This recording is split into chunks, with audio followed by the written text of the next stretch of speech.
From here to the stars, I am your host, Stephen Euin Cobb. Our guest today is Laura Montgomery, a space lawyer. After more than 2 decades working on the space side of the FAA, the Federal Aviation Administration, she is now in private practice, where she counsels clients about space transportation licensing issues and teaches space law at Catholic University's Law School in Washington, D.C. Okay. I'm interviewing Laura Montgomery, space lawyer. Thank you for joining me. How are you doing today? Good, good. It's a pleasure to be here, Steve. Thanks for inviting me. Well, thank you. Thank you. You are the proprietor of Ground-Based Space Matters. If you would, describe this firm and what it does. Well, it's a sole proprietorship. I am the sole proprietor, and it's a law firm. I provide legal advice mostly regarding FAA licensing issues to launch operators or sometimes subcontractors in spaceports. And that all revolves around how to get an FAA license, what to do when you have one to stay in compliance. Probably the bread and butter of my practice is the financial responsibility requirements of the Commercial Space Launch Act, where the law requires launch operators to enter into agreements with each other to waive claims. In other words, not to sue each other. And that extends to their contractors and subcontractors. And so there's that. There's also the purchase of mandatory statutorily required insurance, and then the possibility of indemnification if your rocket has a really bad day. So it's only a possibility of indemnification. Congress would have to appropriate funds to cover losses in excess of insurance. So that's the heart of my practice. I also write a blog, which goes over mostly FAA things, but also the outer space treaties, which I've become very involved with on a policy and academic level in recent years since I left the FAA. Okay. You are an adjunct professor of space law at Catholic University's Columbus School of Law, which suggests not only that the school has a class in space law, but that students are signing up to study it. Are these students looking to make a career specializing in space law? Well, you are correct in your surmise that there is a class. Catholic has been offering a class in space law for a number of years. There was a hiatus when the previous fellow, Bill Carroll, retired. But then they brought me on, and I teach every other spring semester. It's a small school, so the class has so far been around a dozen students, excuse me. And it's a fun class. I don't think that all of them are interested in making a career of space law, but there's usually 1 or 2 in there who are pretty keen on it, and some of them participate in a space law moot court, and that's held nationally and then internationally, and so it's a strong field of interest. I have found. Okay. You spent over 2 decades with the FAA, the Federal Aviation Administration. During your time there, you represented the FAA at the United Nations Committee on the Peaceful Uses of Outer Space. Describe that event, if you would. Well, the UN has a whole bunch of committees, one of which is on the peaceful uses of outer space, and that has 2 subcommittees, one for science and one for law. And every year there is a meeting in Vienna where the various governments of the signatory nations send legal representatives, and others show up as well from the private sector and academia. And I went twice. Once I addressed how the FAA doesn't need to define where outer space begins, because one of the continuing agenda items for the legal subcommittee is, where does outer space begin?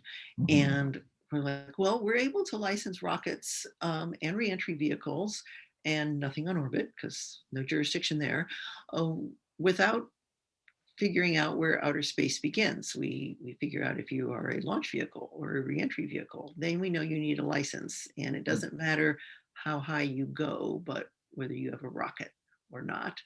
And we also know that once you're in orbit, you're in outer space. So it's that gray area below orbit that people wonder about. But, even if there's a lot of intellectual curiosity out there, until we need to define it, the US isn't going to define it, because it's kind of nice to say this is my sovereign territory going up into the national airspace system as high as possible for some circumstances. But in other circumstances, you might want to say, well, we're over that country, so we're not in their airspace, we're in outer space. So until we have to figure it out, the US government, as of the time I left the FAA, doesn't want to say. And Mhm. a lot of others don't either. So the interest remains academic. Hmm. Okay, okay. You chaired an interagency working group on space property rights at the request of the Office of Science and Technology Policy in the White House. Space property rights sounds like ownership, like owning a piece of land on the moon or Mars. How did that develop, and what decisions came out of it? Well, this was before the 2015 amendments to the law, where Congress recognized that anyone who mines or extracts resources from outer space, including celestial bodies like the moon or Mars, um, where Congress recognized ownership rights in those extracted resources. So there was a lot of uncertainty about that led to the creation of this sort of little group where we were trying to figure out whether those rights could be recognized. Now, when you're talking about space property rights, yes, you're correct. You are talking about ownership. And it sort of falls into two categories, however. There's the extracted resources, what we might call mining here on Earth. And then there's also land, interests in land.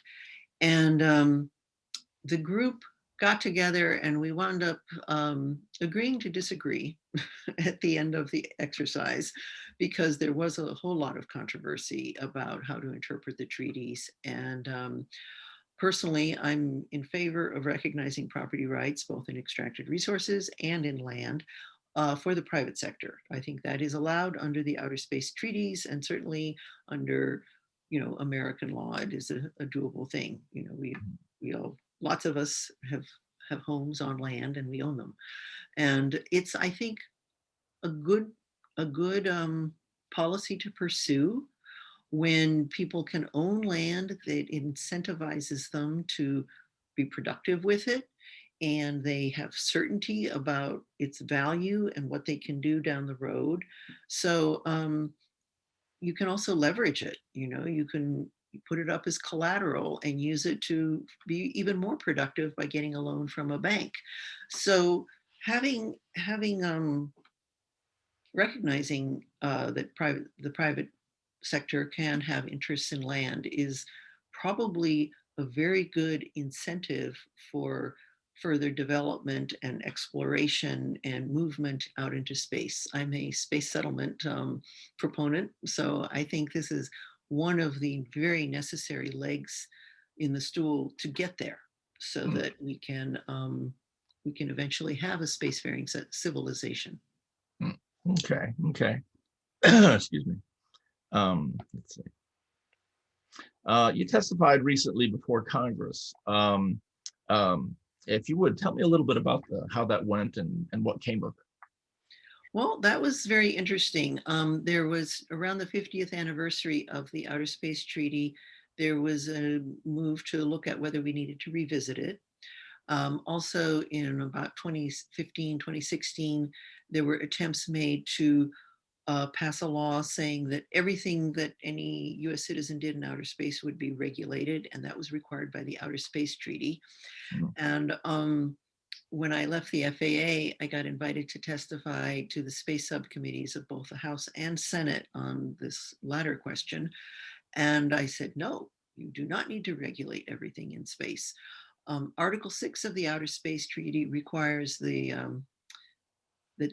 nationals, private entities, non-governmental entities in outer space shall require the authorization and continuing supervision of their activities. And that's all very well and good, but it doesn't say which activities or all activities. I mean, God forbid we need a license to brush our teeth in outer space.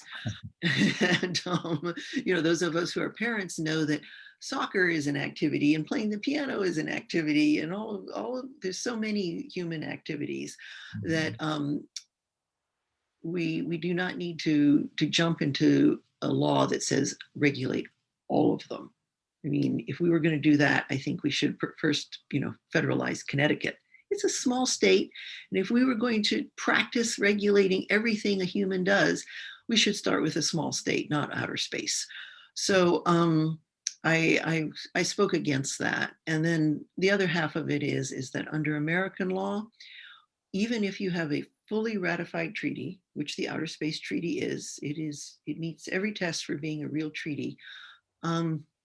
It does not have an effect on the private sector until Congress passes implementing legislation. So for launch and reentry, the Congress said, FAA, you've got that. Make anyone conducting a launch or reentry get a license from you. And it says satellite operators, you need a license from the Federal Communications Commission. If you are taking pictures of your home planet and you're an American, you need a license from the Department of Commerce to do so. So, but it has not said that if you are brushing your teeth on the space station, or that if you are playing the harp on the moon, you need a space harp playing license. So the private sector is free to go, and the lunar harpist can strum away without a license. So Congress needs to act before that happens. And part of the reason I was talking about this was because there was a lot of gnashing of teeth. Oh, we have this outer space treaty and no one can go to space until Congress passes a law. It's like, well, no. People can go to space, and they don't have to worry about a license until Congress passes a law. And that's the case under US law. So Mhm. that was what I talked about at these hearings. And Okay. since then, there's been a more recent hearing where indeed there's been strong interest in how property rights would work in outer space. Okay.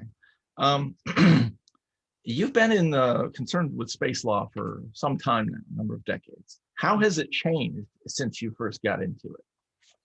Well, I have a bit of an FAA centric viewpoint because I did spend 22 years at the FAA, so I can speak to that. And the treaties haven't changed, but domestically on the US side, I think we've seen a lot more clarity in the regulations.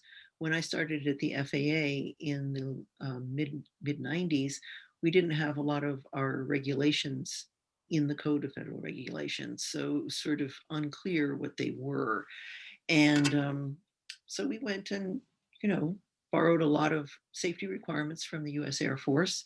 We implemented requirements addressing orbital debris.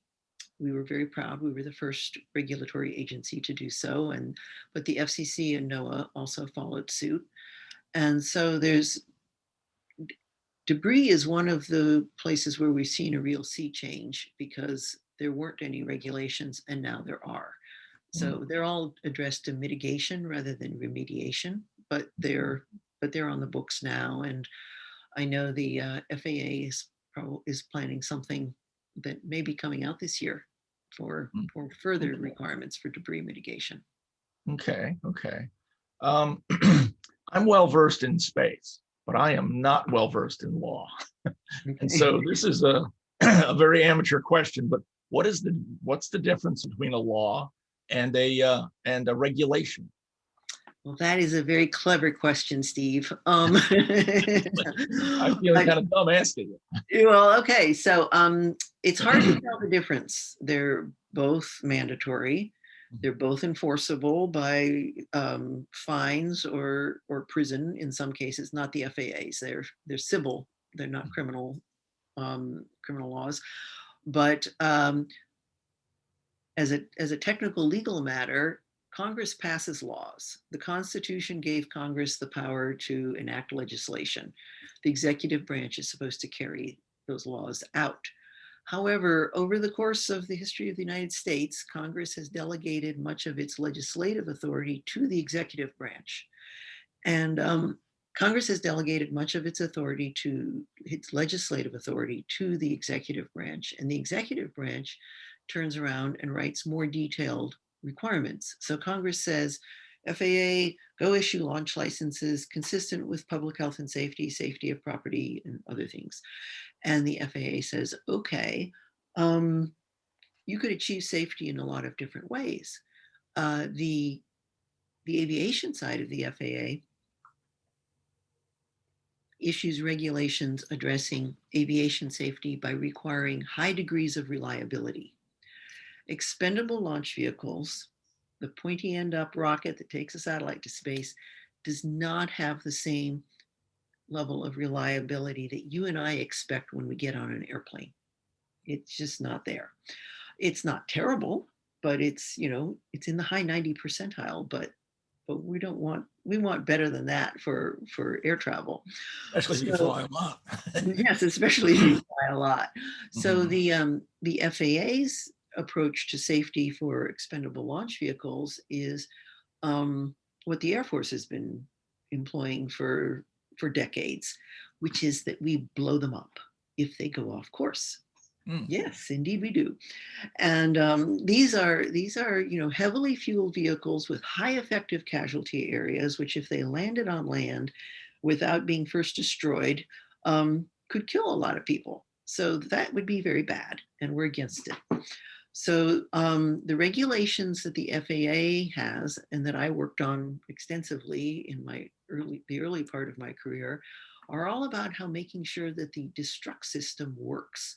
That's the part of the rocket that does have several nines to the right of the decimal point of reliability. And so those regulations are enforceable. You can get your license suspended. You can be fined. And so, boy, they look a lot like laws, don't they? But they are called regulations. Okay. Because they're issued by the executive branch. Okay.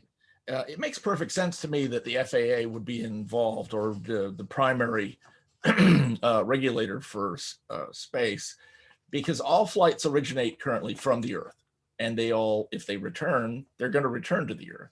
And there's a lot of people living on Earth that need protection. Indeed. The oceans notwithstanding, there's still a bunch of people, and some of them in very densely populated areas. So your collective risk could be really high there. Yes. And which actually flies in the face of what I first thought when I was first preparing questions for this interview. I thought, what's the FAA got to do with space? They deal with air. Someone said synergies and moved the space office out of the Department of Transportation and into the FAA in the late 90s, because you do have to go through the air to get to space. So, but it isn't, they're different parts of the FAA, and they are implementing different laws. There's the Federal Aviation Act, and there's the Commercial Space Launch Act. So depending on whether you're an aircraft or a launch vehicle, you'll come under different parts. Different people have been hearing a lot about Elon Musk and SpaceX and these different organizations, and so they're becoming more aware of the commercial side of space exploration or building out infrastructure in space. And so there was a time, I'm sure it might not have been that long ago, when other lawyers would look at your title as a space lawyer as something frivolous or maybe clickbaity, so that, you know, a grab for TV and airtime or radio time. Have you had any pushback in that regard? Well, I wouldn't say it's my title. It's what I do. There's criminal lawyers, there's litigators, there's all sorts of different types of law. And, you know, you wouldn't want me writing your will, but, you know, if you want to launch a rocket, I'm your gal. So, okay. And, you know, this is something I've been doing for decades. Before I went to the FAA, I did satellite work. So there's even different subspecialties of space law, and the satellite lawyers know different things than I do.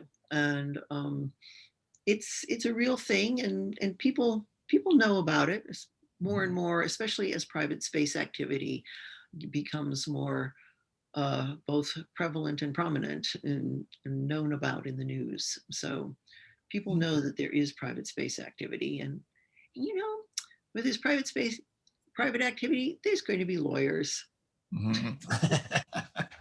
Some people think of laws mostly, or lawyers and the laws that they deal with, as an onerous burden, and they seem to forget that they're there to prevent chaos. There was a time when there were no traffic lights at intersections, and cars had to basically decide who's going to go next at random. And those that were more aggressive, well, they were more likely to go, and those that were more sheepish they were less likely to go. And by putting up traffic lights, a simple regulation like that, it alleviated the chaos and allowed a smoother flow of traffic. And so I think that's how all laws kind of work. They regulate things so that there can be less chaos and less confusion and less danger from that chaos. Well, I would say that's what laws are designed for. I don't know that they all work that way. Sometimes they're very confusing, very poorly written, and they are written by people who don't always envision the effects and consequences of the words they use. So there's a real continuum as to whether there's good laws, bad laws, effective laws that are well thought out. I do understand that people don't like all the laws. There's a number I'm not fond of, but they are meant well, which is not necessarily always a saving grace. So it's not, I think it's useful to have lawyers involved in writing them, because we are trained to think of worst case failures in a way that sometimes people who have more disdain for the language don't worry about. So, okay. Let's see. When a client comes to you, what are they typically looking for you to do for them? Well, if the regulations are well written, and some of them are, I hope that the ones I worked on are, they're clear enough that you don't need to have a law degree to understand them. So a lot of launch operators are perfectly able to figure out what the regulations require and fill out an application and submit it and get a license without talking to a lawyer. However, sometimes clients are odd in that they are doing something slightly different technologically. They might be launching from an aircraft, or they might be doing other things that I'm not going to get into because they're my clients. But so then legal questions arise. Well, if it's launching from an aircraft, and this is an old settled public question that I'm not giving any secrets away on. If my rocket's launching from an aircraft, do I need a launch license, or do I need aircraft certification for that launch? So that's a legal question that someone has to figure out. And the answer is that aircraft is the first stage of that launch. So it comes under the launch license. But so when you're doing something new and different, something novel, then you might need a lawyer to help you navigate the FAA's regulations. And you might have a preference. You might prefer to be under the aircraft regulations. You might prefer the space regulations. And so your lawyer can help you get what you want, because we know where to look for things. We know the past history of what the FAA has done. We know if there's precedent that you can rely on that will help you get what you want. Also, they come to me for these cross waivers of liability. Like if you're going to be taking up space tourists, then you want that space tourist to sign the cross waiver with you, where they agree not to sue you, and their state agrees not to sue you. And those have to be written rather carefully, because the FAA hasn't yet written regulations on that specific scenario, even though Congress has passed a law. So I help people write those. And, so weird questions and cross waivers, like I said, they're my bread and butter. I suppose the weirder it is, the more they need you. Exactly. Yes. And I have one client who's legally fascinating and makes all of us just tear our hair out. in terms of what are they? I would never have imagined they would be so interesting and complex. Okay. Let's see. How did you first decide you wanted to pursue a career in space law? Well, that was probably college. I began reading science fiction at the age of 13. You know, Robert Heinlein's The Moon is a Harsh Mistress, great book. And that's when I switched from, you know, being passionate about horses to being passionate about space. And I thought I wanted to be a science fiction writer for a long time. But then, you know, when I was in college and it looked like I would need to, you know, make a living, I started thinking, well, I think law school would be good for me. I'm kind of an argumentative person who gets hyper rigid about rules and requirements and things. So maybe I should go to law school, and I can work for NASA. Did you anticipate the rise of more and more space, especially commercial space things? Well, I was hopeful. You know, I'm just a science fiction reader, so it seemed to me like there could be a lot of space law, and there was indeed things happening back when I was in law school that made me think that maybe I could, you know, work for doing satellite work too. And in fact, I went to a firm that had satellite work. By the time I got there, the guy had left with the satellite work. So I did a lot of telecom and black lung. And to be perfectly honest, the black lung legal work was just as useful to me when I got to the FAA as the telecom and eventual satellite work that I got was, because there's something called administrative law, and that is the law of agency regulation. And black lung is regulated by the Department of Labor. Benefits are paid to coal miners who've developed coal workers' pneumoconiosis. And so I wrote a lot of briefs about that on behalf of insurance companies, and I learned a lot of administrative law, which it doesn't matter whether you're talking about wetlands or satellites or rockets, administrative law applies to all of these different agencies. So that was extremely useful training, and probably part of why I got hired was I had worked in this insurance, a federal insurance environment before I came to the FAA. Okay. Let's see. To most people, the need for space lawyers is, of course, obvious. Once we are in space, living there, working there, most people might think you've jumped the gun, maybe by a few decades. How is it you saw that the need already existed? Well, you know, I wanted to be a lawyer and I wanted to do space stuff. And so, you know, I did know that there was commercial activity in the form of satellite activity. And then after the Challenger accident, of course, the private sector became more important for getting to space, for transport. And then I didn't get a job with NASA right out of law school. I went to a law firm. So, but I kept tabs on, I subscribed to Space News, and I kept tabs on what was going on. And so I also kept tabs on what jobs were available. And when the Department of Transportation advertised a job for a space lawyer, I'm like, I could do that. And I firmly believe, just so you know, that I got the job because not only was I, you know, someone who understood administrative law and had a strong interest in space, but after my first interview, I went from the Department of Transportation over to the National Air and Space Museum, where I touched the moon rock for good luck. And I got the job. Okay. Cool. So, but you know, I think reading science fiction helps you see the future. You read all sorts of weird stuff when you read science fiction, and there have to be people providing all these different services. So, sure, you will need lawyers too. This is not one of the questions I've written down, but it's one I've asked before of other people, and you kind of touched on it a bit.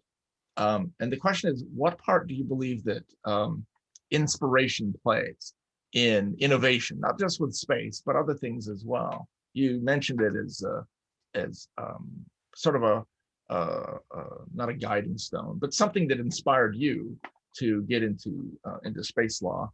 And so basically, you know, what part do you believe that inspiration plays in building the future, people going and choosing careers and following their passion?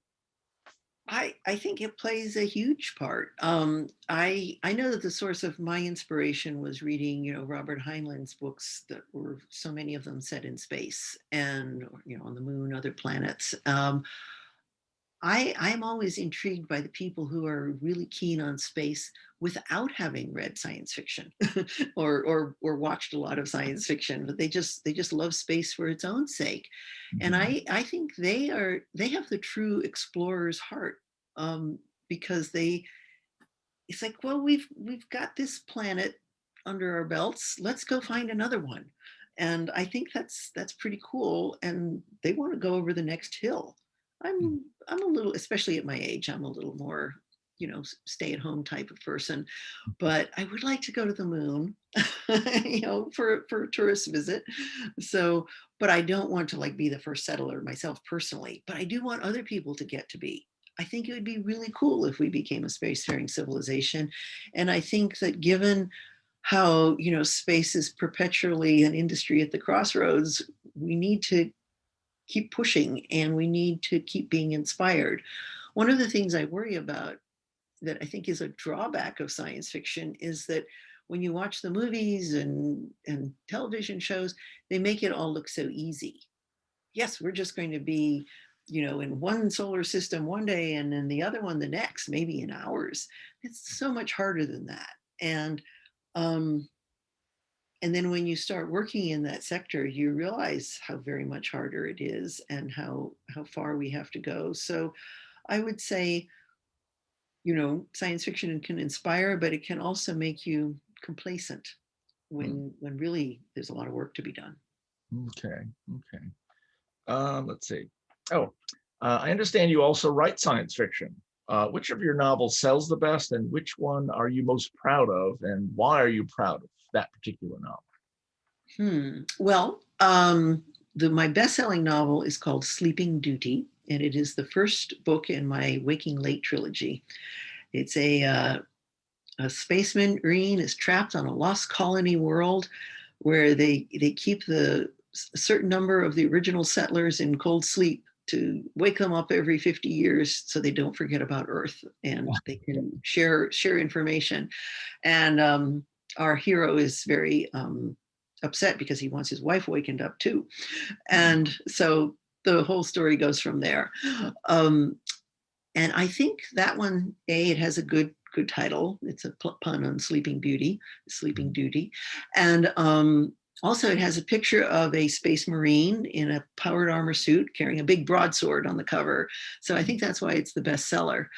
I might be most proud of my space lawyer novel. I write space opera, and I also write bourgeois legal science fiction. And so the novel I'm most proud of is called Mercenary Calling, and it is it's set next century after a starship has discovered an Earth-like world, but they left an illegal settlement behind. And our hero is a lawyer who has to defend the captain from mutiny charges. So I enjoyed that one no end, and there's a lot of space law issues in it. So I thought that I'm proud of all my books, but that one I just had the most fun with, I think. So Mercenary Calling is that one. Okay. Well, Laura, I appreciate you taking the time for the interview. It was great stuff. Thank you, Steve. I had a good time. That was Laura Montgomery. This has been From Here to the Stars, a video series created by the Interstellar Research Group. The IRG is a nonprofit organization dedicated to thoroughly exploring the science and engineering that can eventually open up the reality of interstellar travel. Find us online at irg.space. I have been your host, Stephen Euin Cobb. If you enjoyed this video, please hit the like button, and you can subscribe to our channel for other such videos. On behalf of all of us here at the Interstellar Research Group, I thank you.